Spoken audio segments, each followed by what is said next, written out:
रैखिक संवेग linear momentum.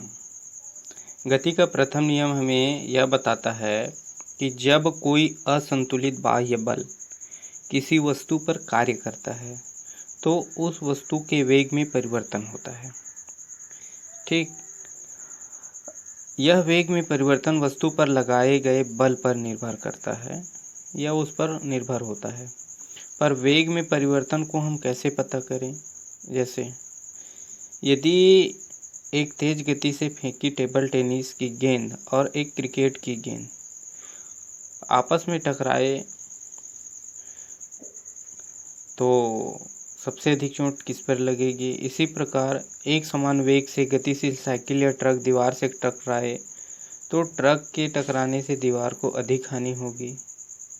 ठीक, इसी प्रकार जो क्रिकेट की जो भारी गेंद है जिसकी द्रव्यमान ज़्यादा है उससे ज़्यादा चोट लगेगी।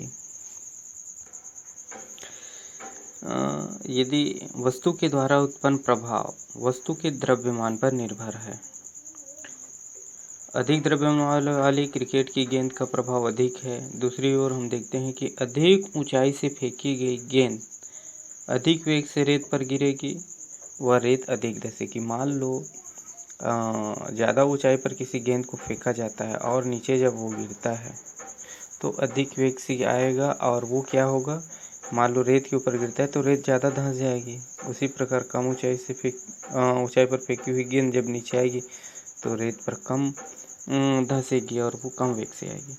तो मुख्यतः यह प्रभाव वस्तु के वेग व द्रव्यमान पर ही निर्भर करता है। इससे कोई भी राशि समान परिस्थिति में बढ़ाई जाए तो प्रभाव ज़्यादा हो जाएगा। तो हम कह सकते हैं कि किसी वस्तु के द्रव्यमान व वेग का गुणनफल संवेग कहलाता है।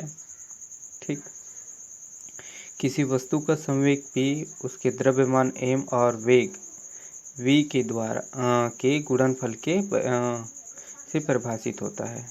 एक बार फिर सुन लीजिए, किसी वस्तु के द्रव्यमान व वेग का गुणनफल संवेग कहलाता है। किसी वस्तु का संवेग p उसके द्रव्यमान m और वेग v के गुणनफल से परिभाषित होता है, अर्थात p बराबर m इंटू v।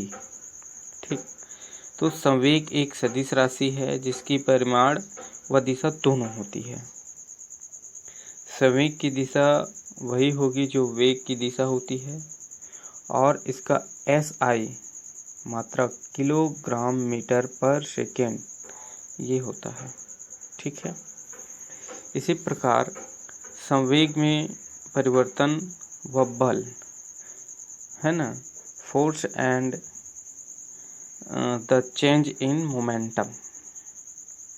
तो एक ऐसी स्थिति के बारे में हम ध्यान देते हैं कि खराब बैटरी वाली कार को सीधी सड़क पर गति करने के लिए धक्का दिया जाता है। आप सब जानते हैं, शुरुआत में कार तो चालू नहीं होती, लेकिन कुछ समय बाद वह लगातार धक्का देने से कार की गति बढ़ती जाती है और गति तेज होने के बाद ही कार चालू करने का प्रयास करते हैं। धीरे धीरे धक्का देंगे, उसके बाद उसकी गति तेज बढ़ेगी, फिर उसको चालू करने का प्रयास करेंगे। तो इससे यह है कि लगातार बल लगाने से कार का संवेग भी धीरे धीरे बढ़ता जाता है। इससे स्पष्ट है कि कार के संवेग में परिवर्तन केवल बल के परिमाण से नहीं होता बल्कि उस समय पर भी निर्भर करता है जितने समय तक उस पर बल लगता है। तो वस्तु के संवेग में परिवर्तन लाने में बल का मान और बल के कार्य करने का जो समय है वो महत्वपूर्ण है। अर्थात उस पर हम जितने समय तक बल लगाएंगे धीरे धीरे वो उस पर परिवर्तन आएगा उसके संवेग में और वो कार धीरे से कार्य करने लगेगा। ठीक, इसी पर हम गति का द्वितीय नियम देखते हैं, सेकंड लॉ ऑफ मोशन। तो ये क्या होता है, किसी वस्तु के संवेग परिवर्तन की दर लगाए गए असंतुलित बल के समानुपाती होती है। मान लो यदि F नेट असंतुलित बल हो जो वस्तु पर लग रहा है और P संवेग हो तो गति के द्वितीय नियम से क्या होता है, इसमें यहाँ जो A है ये समानुपात है, तो F समानुपात P टू ऋण P1 बटे T2 ऋण T1। P संवेग है अर्थात P से A तक, यानी ये प्रारंभिक संवेग P1 है और उसके बाद का संवेग P2 है। तो जहाँ T1 समय पर वस्तु का प्रारंभिक संवेग P1 है, T1 समय पर, और T2 समय पर वस्तु का संवेग P2 है। यहाँ फिर देखते हैं F समानुपात डेल P बटे डेल T। तो डेल यानी ये संवेग में परिवर्तन है और ये डेल T समय में परिवर्तन है। जहाँ डेल T बराबर P2 ऋण P1 ये संवेग में परिवर्तन को दर्शाता है, यानी P से A की परिवर्तन हो। उसी प्रकार डेल T बराबर T2 ऋण T1 ये समय में परिवर्तन को दर्शाता है। यहाँ समानुपात चिन्ह को उसके लिए हटाने के लिए क्या करते हैं कि एक समानुपाती स्थिरांक लगाया जाता है। ठीक, जैसे F ठीक लगाया गया संतुलित बल है बराबर के ये समानुपाती स्थिरांक इंटू डेल P बटे डेल T, यानी संवेग में परिवर्तन बटे समय में परिवर्तन। फिर समानुपाती स्थिरांक K बराबर 1 लेने पर क्या होता है, उसका संतुलित बल F बराबर डेल P बटे डेल T। ठीक, P डेल P यानी संवेग परिवर्तन बटे ये क्या आ जाएगा, समय में परिवर्तन, अर्थात K F बराबर डेल P बटे डेल T की मान रखने से। तो फिर असंतुलित लगाए गए बल F बराबर M डेल V बटे डेल T। M क्या है, वस्तु का द्रव्यमान है, डेल T है ये इसका वेग में परिवर्तन आता है, अर्थात ये क्या होता है P बराबर M V होता है। यहाँ रेखीय जो लीनियर गति है वहाँ पर देखे थे। ठीक, यानी संवेग जो है वो क्या कहलाएगा, द्रव्यमान बटे वेग।